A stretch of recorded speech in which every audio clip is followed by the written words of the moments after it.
Nosotros en el Departamento de Empleo y Políticas Sociales del Gobierno vasco llevamos a cabo la mejora de lo que es la Ley de Garantía de Ingresos, ¿no?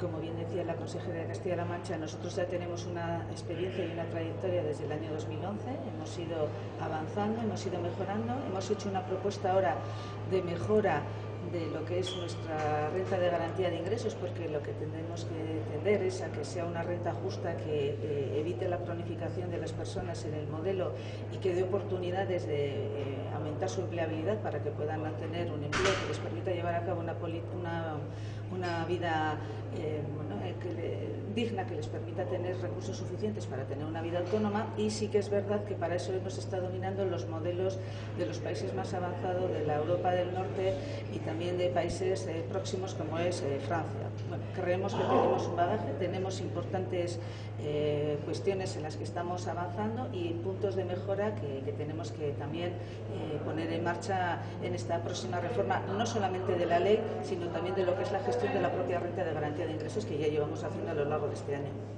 Bueno, en primer lugar me gustaría agradecer al Gobierno vasco y a la consejera la rapidez para poder tener estos encuentros, estas reuniones. Para nosotros era importante, dado que queríamos recoger la experiencia acumulada que tiene el país vasco y que tiene la consejería en cuanto al sistema de garantía de ingresos.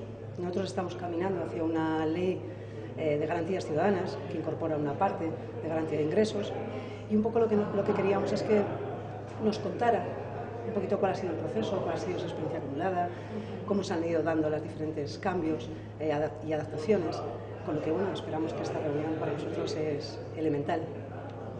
Pueden surgir ideas a aplicar, lógicamente, salvando las distancias, los casos, ideas para tomar nota y desarrollar y aplicar.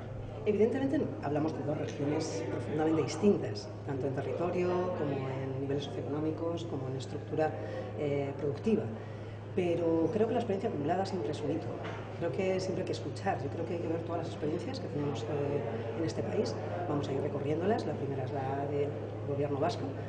Y creo que una de las cosas que tiene el Gobierno vasco es que es de las más antiguas, con lo que tiene un recorrido que nos va a permitir poder ver cómo es o cómo ha sido esta implantación en proceso.